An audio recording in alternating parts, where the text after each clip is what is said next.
다윗이 골리앗을 죽이는 그 유명한 사건입니다.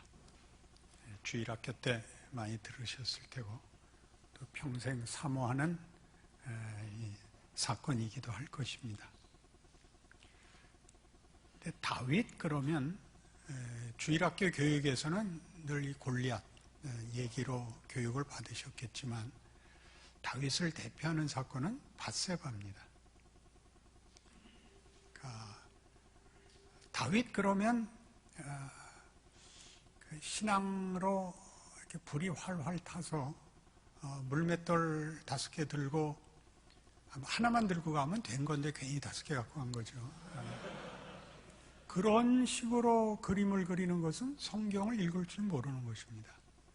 왜냐하면 이건 시작입니다. 다윗의 생애의 시작입니다. 하나님의 일하심이 정상적이라면 갈수록 깊고 넓고 높이 가야 됩니다. 근데 다윗을 밤낮 이 10대 때 물맷돌 던진 사건 외에는 그의 생애를 이해하지 못한다면 사무엘 상하를 읽을 재주가 없습니다. 전부 다윗에 관한 얘기고 다윗은 점점 말하자면 망해갑니다. 우리의 그 보기에는 다윗은 밧세바 사건도 있고 압살롬 사건도 있고 나중에 인구조사다 역병도 맞고 그런 일들을 성경이 왜 또는 그의 생애를 왜 그렇게 했는지를 모르면 하나님이 어떻게 일하시며 무엇을 일하시는가에 대한 우리의 그 관점 혹은 그 안목 같은 것들이 왜곡됩니다. 사무엘서의 강해를 낸 유진 피터스는 이 다윗에 관한 그 성경의 기록을 이렇게 아주 짧게 요약을 잘했습니다. 이때 우리는 다 신자들을 말합니다. 우리는 먼저 하나님을 만나고 긴 여정에 걸쳐 하나님의 방법으로 훈련되고 연단된다. 그러니까 다윗의 시작이 이렇게 굉장한 것은 그 다음의 것들, 하나님이 그에게 채우고 만드는 내용들을 위한 시작인 것입니다. 여러분들 생애도 비슷할 텐데 언제쯤이 제일 굉장했을까요? 처음 예수 믿던 날, 회개하던 날, 합신 합격자 발표 본 날, 그리고 그 뒤는 망한 거 아니에요. 거기에 하나님이 뭘 담고 있다는데 그걸 우리가 못 보고 있죠. 이 사건, 골리앗 죽인 사건에 붙잡혀서. 그러니까 여러분도 다 여러분의 각오, 결심, 헌신 같은 것들이 그 뒤로 가면서 뭘 하고 있는지 모르는 인생을 걷고 있는 거죠. 지금은 매우 막막할 수 있습니다. 사울과 다윗이 왕이 되는 과정을 보면 둘의 특별한 차이가 없습니다. 사울도 하나님이 성령도 주시고 또 친히 기름 부어 주셔서 왕으로 삼는데 그는 결정적으로 불순종하여 왕위가 폐위됩니다. 잘 아시는 바와 같이 순종치 않아서 사무엘상 15장에 나오는 바와 같이 제사보다 순종이 우선한다. 불순종하고 거역하는 것은 사신 우상에게 절하는 것과 같다. 당신이 하나님을 버렸으므로 하나님도 당신 버린다. 이렇게 됩니다. 그 사건하고 밧세바 사건을 비교하면 어느 게 더 중한 죄 같습니까? 우리 투표라도 한번 할까요? 여기에는 용서가 없었습니다. 그런데 다윗에게서는 밧세바 사건에 뭐가 담기느냐 하면 사무엘이 사울을 꾸짖는 순종이 제사보다 낫습니다. 라는 순종의 중요성이 제사보다 난 이유가 제사란 인간의 종교성, 인간의 최선의 도덕성, 정의 같은 것을 치장하거나 표현하는 방식이 아니고 신의 명령과 신의 축복을 구하는 것이어야 됩니다. 해서 선택이 틀리는 것입니다. 다윗에게서는 한 걸음 진전이 돼서 동일한 실패 속에 은혜를 구해야 된다. 은혜를 구해라. 은혜를 구한다는 건 심판을 넘어선 기회죠.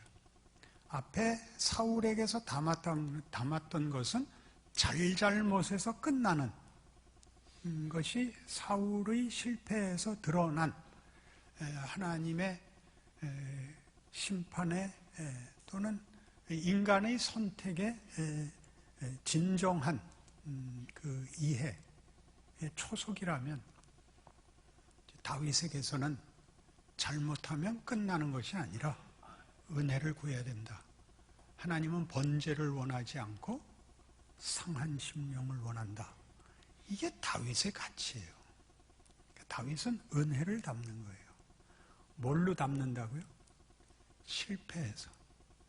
사울은 실패해서 하나님의 정의를 드러냈다면 다윗은 실패해서 은혜를 드러냈다고요. 그러니까 그의 생애가 다윗이 골리앗 물리친 거가 클라이맥스고 끝이면 우린 망하는 거죠. 그렇게 되기는 쉽지 않습니다. 다윗이 더 살아서 골리앗 죽인 위인이 이렇게 나중에 정말 처절한 죄책과 자폭과 절망과 눈물로 침상을 띄우는 자리까지 가서 하나님이 구하시는 제사는 상한 심령이라까지 왔기 때문에 우린 다윗이 너무 고마운 것입니다. 그러니까 이런 식의 이해는 다윗에게서만 이렇게 나타나는 것이 아니라 성경에 이런 역설적, 모순적, 우리의 이해와 전혀 다른 기록들이 상당히 많이 있습니다. 대표적인 예로 모세를 들 수 있습니다. 모세는 다른 건 다 그만두고 홍해 앞에 섰을 때 그 유명한 증언, 너희는 가만히 서서 오늘날 여호와께서 너희를 구원하시는 구원을 보라. 그래서 클라이맥스를 이룹니다. 그리고 그 다음부터는 망하는 겁니다. 그 한심한 이스라엘 백성들을 데리고 홍해를 가르고 모세로 하여금 그 선언을 하게 하고 그 선언을 응하여 홍해를 갈라 꺼낸 백성이 매번 원망의 후렴이 뭐냐 하면 너는 왜 우리를 애굽에서 꺼내서 개고생을 시키냐 이거예요. 매번 그거예요. 놔두라 그러지 않았느냐. 왜 우리를 불러서 이 고생을 시키느냐. 여러분들도 현실적으로 이 생각이 들어야 돼요. 하나님은 왜 나를 일찍 예수 믿게 했을까? 죽기 5분 전이면 충분하지 않을까? 왜 일찍 불러서 이 개는 아까 썼으니까 고양이 고생을 시키나? 안 그래요? 이게 시간이 그렇듯이 사건이 앞과 뒤면 뒤가 앞보다 나아야 될 거 아니에요. 로마서식으로 얘기하면 그가 죽음으로 우리에게 구원과 은혜를 베풀었다면 살아서 주는 은혜는 얼마나 더 크겠냐. 그거 없죠, 이 뒤가. 예수님은 죽고 만 것 같아요. 다윗도 골리앗 죽이고 없고 모세도 홍해 건네고 자기는 죽고 그렇지 않잖아요. 그 다음을 살아요. 그래서 자세히 이제 출애굽기나 민수기 읽어보시면 모세가 뒤에 별 그 원망을 다 해요. 하나님 죽여주시옵소서도 해요. 난 못해 먹겠습니다. 그것도 하고 마지막 민수기 20장에 나오는 무리바 사건에서는 하나님께서 이 지팡이를 들고 반석에 명하라 했을 때 이제 그 반석 쳐서 약속의 땅에 못 들어가잖아요. 시편 106편에 의하면 그게 반석을 친 게 핵심이 아니라 망령된 말을 했대요. 그러니까 내 생각엔 지독한 쌍욕을 한 것 같아요. 내가 얼마나 개고생을 하고 너희 데리고 왔는데 이게 뭐냐? 승질을 부렸는데 하나님 뭐라 그러시는 거예요? 너 왜 내 자식들한테 지랄이냐? 그렇게 되는 거예요. 기가 막힌 대목이에요. 모세 그러지 말고 하나님을 보세요. 하나님이 뭘 하시나? 뭘 담으시는가? 그니 엘리야를 보세요. 엘리야는 갈멜산에서 그 위대한 승리를 하는데, 그러고 어떻게 돼요? 그리고 사마리아로 뛰어들어갔다 이세벨한테 너 내가 죽이고 말 거야. 그래서 도망가서 저 밑에까지 시내산까지 도망가서 하나님이 묻죠. 너 왜 여기 있냐? 하나님 왜 여기 있다니요? 다 죽고 나 하나 남았는데 나도 죽이려고 하는데 그럼 무슨 수가 있습니까? 넌 굴 앞에 나가 서라. 바람으로도 지진으로도 불로도가 아니고 세미한 음성으로 뭘 하라 그래요? 저 아람 왕 대를 이어라. 북왕조 이스라엘의 대를 이어라. 네 뒤를 이어서 엘리사 세워라. 세상 역사를 계속하시겠다 그래요. 세상 역사를 그 적국의 주적. 아람과 북왕조는 유다 쪽에서는 주적이에요. 그들의 대를 이어라 그래요. 엘리야는 거기서 이제 사명이 끝나요. 그 뒤는 별 볼 일 없죠. 이런 승리를 주시고 거기가 끝일 것 같고, 그 다음에 그것으로 연장되는 보이는 승리, 안전, 우위라는 게 없어요. 시작이 이렇게 된 것으로 연장되는 것은 담아내는 거예요. 여기서 드러났던 어떤 영적이고 우리가 보기에 분명해 보이고 우리가 보기에 가장 찬란해 보이는 것들이 전부가 아니래요. 그 안에다 담는다 그래요. 그래서 재미있는 사람 중에 하나가 이제 바울인데, 사도행전 9장에 오시면 그 바울을 부르는 장면을 좀 보세요.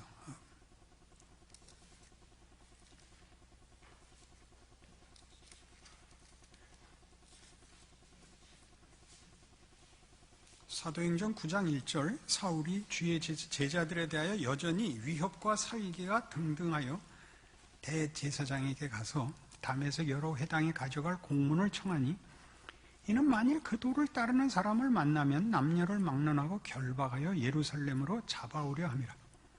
사울이 길을 가다가 다메섹에 가까이 이르더니 호련히 하늘로부터 빛이 그를 둘러 비추는지라. 땅에 엎드러져 들음에 소리가 있어 이르시되 사울아 사울아 네가 어찌하여 나를 박해하느냐 하시거늘, 대답하되 주여 누구시니까? 이르시되 나는 네가 박해하는 예수라. 너는 일어나 시내로 들어가라. 네가 행할 것을 네게 이를 자가 있느니라 하시니, 같이 가던 사람들은 소리만 듣고 아무도 보지 못하여 말을 못하고 서 있더라. 사울이 땀에서 일어나 눈은 떴으나 아무것도 보지 못하고 사람의 손에 끌려 다메섹으로 들어가서 사흘 동안 보지 못하고 먹지도 마시지도 아니하니라. 보통 얘기하는 이제 바울의 회심입니다. 그러나 이 기록에는 바울은 회심을 하는 게 아닙니다. 바울은 그냥 있는 대로 한 방 얻어 맞는 겁니다. 그는 여전히 살기가 등등하여 주를 반대하러 다메섹으로 가다가 그대로 꼬꾸라지는 겁니다. 바울이 깜짝 놀라서 묻죠. 누구십니까? 사울아 사울아 누구십니까? 제가 실감나는 표현을 쓸 테니까 내용만 알아들으세요. 나는 네가 박해하는 예수다 이 새끼야. 그렇게 만나는 거예요. 무슨 눈물을 흘리고 감동하고 소원하고 그렇게 만나지 않아요. 근데 중요한 것은 이 바울을 13절 아나니아가 대답하되 주여 이 사람에게 대하여 내가 여러 사람에게 듣사온즉 그가 예루살렘에서 주의 성도에게 적지 않은 해를 끼쳤다 하더니, 여기서도 주의 이름을 부르는 모든 사람을 결박할 권한을 대제사장들에게서 받았나이다 하거늘, 주께서 이르시되 가라. 이 사람은 내 이름을 이방인과 임금들과 이스라엘 자손들에게 전하기 위하여 택한 나의 그릇이라. 그가 내 이름을 위하여 얼마나 고난을 받아야 할 것을 내가 그에게 보이리라. 택한 그릇입니다. 택했으면 예수님 12제자에 미리 넣어주시든가, 아니면 그 십자가에서 돌아가시는 거 봤을 때쯤 무릎을 꿇고 당신은 과연 하나님이십니다를 했든가, 무슨 그 앞에 택함을 받은 사람의 택함을. 갈라디아서에서는 모태로부터 나를 택하신으로 되어 있어요. 근데 하나님이 이 위대하게 쓸 사람을 이 앞을 부끄럽게, 수치스럽게, 말이 안 되게 인도하셔서 이렇게 망신을 주시나. 그렇게 생각해야 맞습니다. 그래서 바울은 그의 사역에 있어서 이 열등감, 우리 많이 쓰는 트라우마가 있는 거예요. 그는 감히 교만하지 못합니다. 그는 박해한 자거든요. 스데반 죽인 사람이고, 원래대로 하면 스데반이 돼야죠. 이제 사울이라는 사람이 와서 스데반의 그 설교를 듣고 무슨 그딴 소리를 하냐고 돌을 던졌더니 그 돌이 스데반의 이마에 맞고 튕겨져 나가 사울에게 맞아 죽으니라. 그래야 말이 되지. 그렇잖아요. 근데 그렇게 안 되고 스데반이 죽고, 그 얼굴이 천사같이 빛나갖고 죽고, 이 왼손은 살기가 등등하고 돌이킬 마음이 눈꽃만큼도 없고, 하나님 와서 글을 붙들어다가 글을 쓰신다고. 그 디모데전서 1장 12절 이하를 보면 바울의 자기 이해가 있어요. 중요하니까 여러분 꼭 기억하셔야 돼요. 디모데전서 1장 12절. 나를 능하게 하신 그리스도 예수 우리 주께 내가 감사함은 나를 충성되이 여겨 내게 직분을 맡기심이 내가 전에는 비방자요 박해자요 폭행자였으나 도리어 긍휼을 입은 것은 내가 믿지 아니할 때 알지 못하고 행하였습니다. 우리 주의 은혜가 그리스도 예수 안에 있는 믿음과 사랑과 함께 넘치도록 풍성하였도다. 빛보다 모든 사람이 받을 만한 이 말이요 그리스도 예수께서 죄인을 구원하시려고 세상에 임하셨다 하였도다. 죄인 중에 내가 괴순이라. 그러나 내가 긍휼을 입은 까닭은 예수 그리스도께서 내게 먼저 일체 오래 참으심을 보이사 후에 주를 믿어 영생 얻는 자들에게 본이 되게 하려 하심이라. 영원하신 왕 곧 썩지 아니하고 보이지 아니하고 홀로 하나이신 하나님께 존귀와 영광이 영원 무궁하도록 있을지어다. 아멘. 앞에 12절 이하에서 16절까지가 바울의 잘난 어떤 헌신이고 서약이고 각오가 되면 17절은 죽습니다. 하나님의 영광이 선포되는 것은 가장 그럴 수 없는 자가 하나님의 영광을, 은혜를 담게 됐다는 데에 여기 극적인 대조가 있습니다. 그는 몰랐습니다. 몰랐다는 것은 우리 한국식 정서에서는 고의성이 없었다. 그래서 약간 봐주는 부분인데 여기서 몰랐다는 것은 선택의 여지도 없었다. 기회도 없었다. 그러니까 말도 안 됐다라는 뜻입니다. 그러니까 그가 한 모든 잘못 중에 최고의 잘못이 뭐냐면 무지했던 겁니다. 무지했던 거죠. 하나님이 누구신가를 증언하는 일에 이 무지가 제일 많이 쓰입니다. 바울에게는. 어떤 식으로 쓰이느냐 하면, 바울은 로마서에서 이제 9장에서 11장까지 이스라엘의 구원을 그가 확신하면서 이런 말을 주 앞에 냅니다.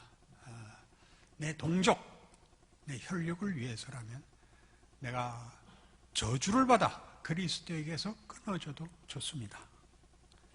그럴 수는 없는 거 아니에요. 그런 말은 할 수 없죠. 그는 그렇게 말해요. 내가 저주를 받아 그리스도에게서 끊어져도 좋습니다.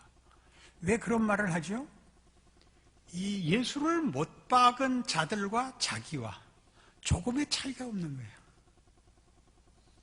여러분이 예수를 믿고 나서 해야 되는 일이 뭐냐면 저 안 믿는 놈들이 나쁜 놈들이 아니라 그들과 내가 똑같은데 내가 먼저 부름을 받았다고 알아야 돼요.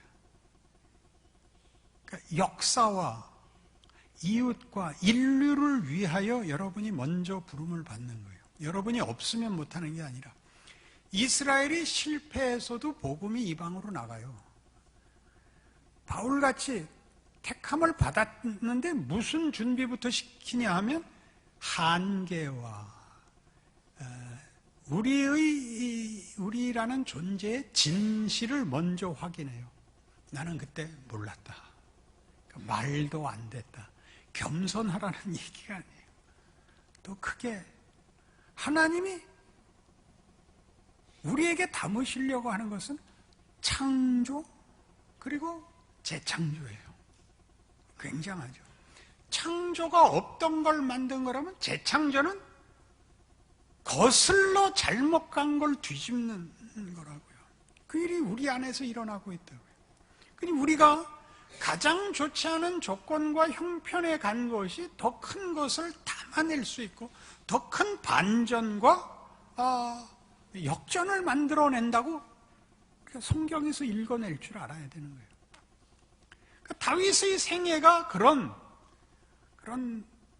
실패와 말이 안 되는 대로 가면 갈수록 뭐가 되느냐 하면 하나님이 은혜를 담고 그의 영광을 담고 그의 승리를 담는 일에 외면되거나 제외되는 영역과 경우가 없다.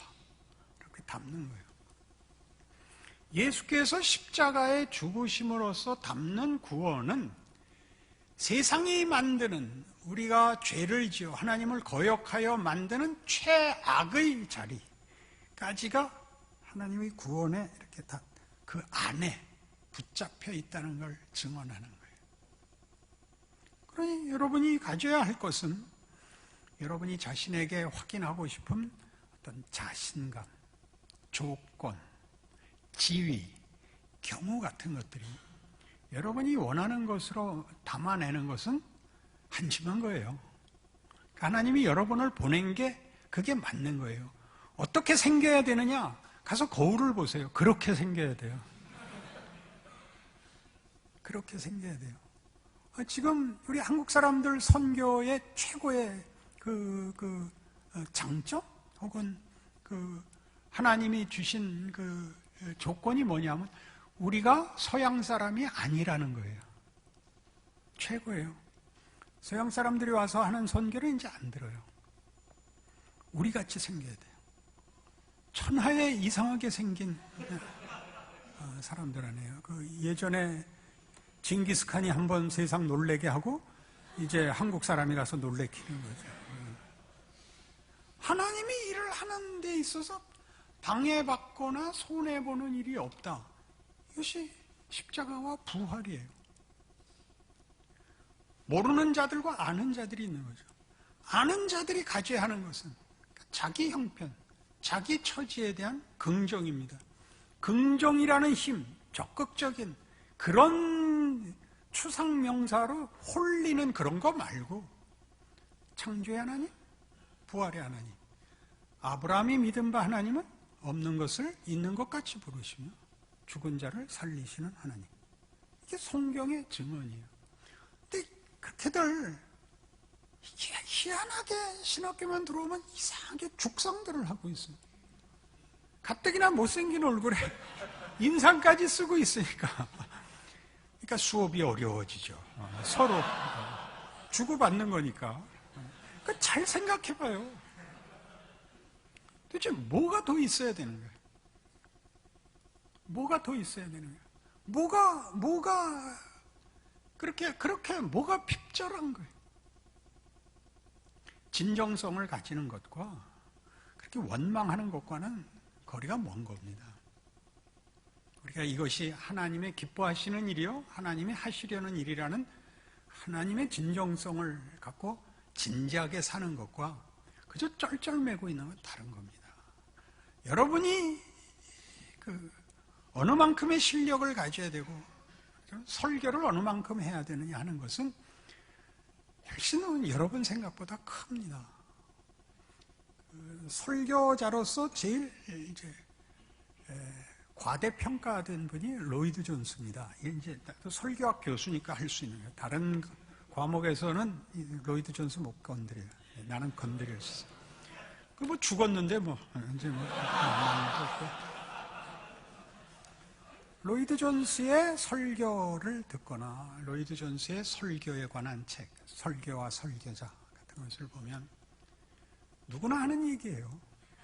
우리 다 아는 거예요. 기도 많이 해라, 경건해라, 도덕성을 가져라, 준비해라, 본문 많이 읽어라, 주석 참조해라. 그거 다 해요, 우리.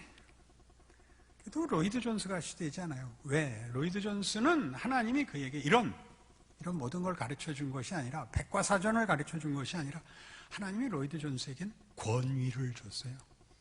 그래서 뻔한 소리를 해도 로이드 존스가 하면 권위가 있었어요. 그러니까 그는 다른 사람들하고 토론하지 않았어요. 그는 꼴통이었어요. 그는 자유주의를 막아내기 위해서 고함 지른 분이에요. 그래서 사실은 본문 해석이 대단히 단순해요. 산상설교를 읽거나 로마서를 읽거나 에베소서를 읽거나 거의 비슷해요. 표지를 떼어놓고 읽으면 어느 게 어느 건지 알 수가 없어요. 하나님이 그에게 권위를 담자 뻔한 얘기가 힘이 돼요. 다윗의 물맷돌 같이 되는 거예요. 우리는 설교를 하면 실제로 로이드 존스가 제시한 그런 모든 걸 다 갖추고 할 수는 없습니다. 그거 한 100가지쯤 거기 했는데 나는 보니까 한 3개쯤 있더라고요. 그걸로 하면 돼요. 물맷돌 돌 던지면요 손가락 3개면 돼요. 손가락이 100개씩 있을 필요 없어요. 이러면 못 알아듣는단 말이에요. 그러니까 하나님이 우리에게 이렇게 불러서 가지게 한 더 잘하고 싶은데 없는 이런 부족함들이 그게 바울에게서는 뭘로 나타났다고요? 무지함으로. 그를 모태에서 택하고 에베소 1장 3절에서 6절에 나오는 바울의 구원관에 관한 그 천상적 설명을 보면 창세전에 그리스도 안에서 그 기쁘신 뜻대로 그 사랑하시는 자 안에서 예정이에요. 다. 그리하여 우리로 그의 은혜의 영광을 찬송하게 하려는 것. 그래서 3절에서 6절까지 4절에 걸쳐서 하나님이 태초에 창세 전에 그리스도 안에서 그 기쁘신 뜻대로 의도하고 있어요. 이런 하나님의 뜻이 이루어지는 이 일, 창세전에 그리스도 안에서 약속된 일, 로마서 8장에서 보는 바와 같이 그리스도 안에 있는 하나님의 사랑에서 끊을 것이 없는 이런 큰 데 대한, 말하자면 하나님 일하심에 대한 안목이 생기는 거죠. 없어도 되는 것, 없어도 되는 거예요. 그것이 그를 담대하게 하는 것입니다. 그 빌립보서를 읽으면 그가 감옥 속에서 격려하는 거예요. 내가 감옥에 갇혔지만 복음이 갇힌 건 아니다. 그 내가 갇히자 비난하는 자들이 있는데 비난하는 것으로도 예수가 증언이 되더라. 난 죽어도 되고 살아도 된다. 선택하라면 살겠다. 너희를 위하여 살겠다. 뭘 위해서 산다고요? 너희를 위해서 뭘 할 거라고요? 이 고생하는 거를, 이 고난당하는 것을, 이 무시당하는 인생을 계속 연장해서 너희에게 하나님의 일하심의 신비를 내가 보이겠다. 이게 빌립보서예요. 그러니까 빌립보서 3장 10절 이하에 있는 내가 그리스도와 그의 고난에 참여하여 십자가의 부활에 가고 싶다고 얘기하는 그 고난의 비밀, 십자가의 권능을 그가 외치는 것은 그로 하여금 아무것도 아닌 것, 후회와 자책으로 얼룩질 수밖에 없었던 그의 인생이 도리어 복음을 증언하는 일에 있어서 내가 사도가 됨으로써 하나님의 긍휼과 복음의 위대함이 마음껏 증거되었다 라고 고백하는, 그래서 우리가 부러워하는 건 명성이에요. 우리가 부러워하는 건 명성이라고. 안 돼요. 하나님이 일하시는 하나님의 진실이에요. 모두를 구원하시며 모두를 항복시키시며 감사케 하시며 인생과 인간이라는 존재에 대하여 의미를 부여하시고 감사케 하시며 하나님이 베푸신 영광에 찬송이 되는 자리로 부름받은 우리의 인생, 우리의 존재, 우리의 가치, 하나님이 우리를 위하시고 우리와 함께 일하시는 하나님의 자녀라는 신분과 지위에 대한 감동, 이런 것들이 여러분들이 특별한 사명이나 한 개인으로서의 어떤 형편이나 이런 것들의 차이를 다 없애고 하나님 앞에 우리로 감사케 하는 것입니다. 그래서 성경은 다시 순종으로 돌아오고 우리는 은혜를 구하고 잘해야 되고 더 많은 은혜를 구해서 우리의 잘못이 잘못으로 끝이지 않고 실패가 실패로 끝이지 않고 그것이 더 큰 역전을 만든다 라고 고백하는 우리의 생애 사명인 줄 아는 하나님의 일하시는 방법인 줄 아는 그런 믿음이 여러분과 여러분 사역에 있기 바랍니다. 기도하십시다. 하나님 아버지, 우리의 소원은 쓸모 있어지는 것인데 하나님의 일하심은 십자가에서 일어난 반전입니다. 우리의 죽음이 부활을 증언하고 주의 부활은 우리 모두를 은혜와 능력으로 인도합니다. 우리의 자리에서 충성하는 것, 우리의 자리에서 주의 일하심을 기억하고 순종하는 것, 그것이 우리의 명예요, 능력입니다. 도망가지 말게 하시고 거기서 다른 사람 부러워하다가 자기 책임 놓치는 일 없게 하여 주옵소서. 누구가 위대한 것이 아니라 우리 각자가 하나님의 기이한 손길이었다, 그렇게 증언하는 우리 합신되게 하여 주옵소서. 예수님 이름으로 기도합니다.